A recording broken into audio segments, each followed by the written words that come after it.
And for that, I'm joined by Florence VILLEMINOT. Hello, Florence. So how are the papers reacting to that football violence in Paris? Well, L'Équipe, the sports daily, has it on their front page today, and it says that Paris débordé, so Paris was completely overwhelmed by what was supposed to be a celebration that turned quite violent. It's also on the front page of Le Parisien today that says that the party was ransacked because originally some 15,000 Paris Saint Germain fans had come to the Place de la Trocadéro right in front of the Eiffel Tower to celebrate Paris Saint Germain's victory of the Ligue 1, the first time in 19 years.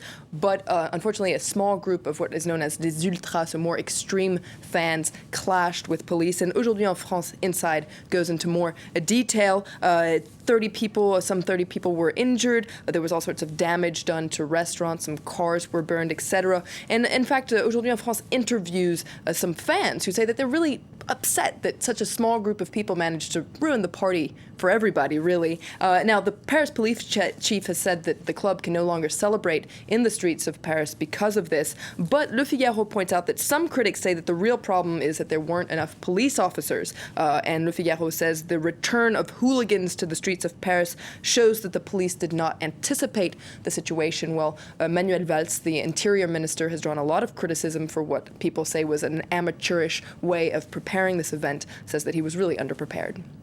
All right, let's take a look now what the papers are saying about a recent survey on what people think of Europe in the EU. That's right. This is a poll that's published every year by the Pew Research Center, so that's a think tank that's based in Washington. And, well, the results this year show that France and Europe may need some counseling, couples counseling. On the front page of Libération, you can see today le désamour. So it seems like France and Europe have fallen out of love somewhat because according to the results this year, only 41% of French people have a favorable view of the EU, and that's down 19 percentage points from last year. Now, Libération has a little graphic there where you see the countries that they interviewed, and you can see that France is well behind the UK, Spain, and Italy.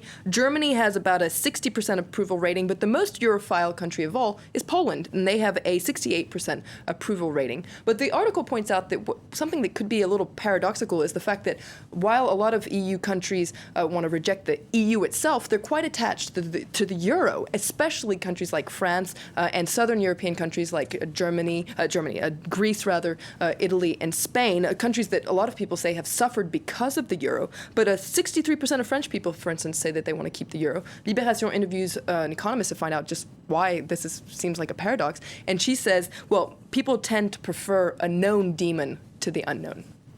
All right, now the papers are also looking at a proposed tax on smartphones. What's that about? That's right. Now, this is actually a tax that would actually help to fund French culture. It's on the front page of a lot of business papers like Les Echos here. Now, it's a man named Pierre Lescure, who's a former CEO of a TV channel here at Canal+, who put forward all sorts of ideas to the government, including this plan to tax smartphones. Now, it's a way for the government to fund what's known as France's cultural exceptionalism. They call that here in France. La Tribune also talks about this, l'exception culturelle. Now, Lescure spent 9 months putting together this report. There are 18 proposals. Libération says that's a lot of proposals. It's kind of all over the place, and it's up to the government to put some order into it.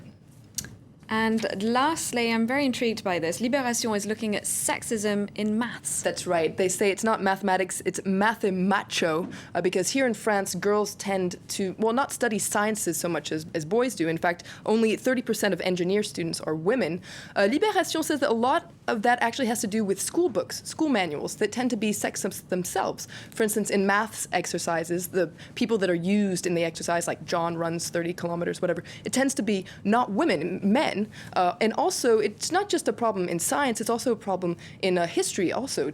French textbooks tend to focus on famous men in French history and not so much women.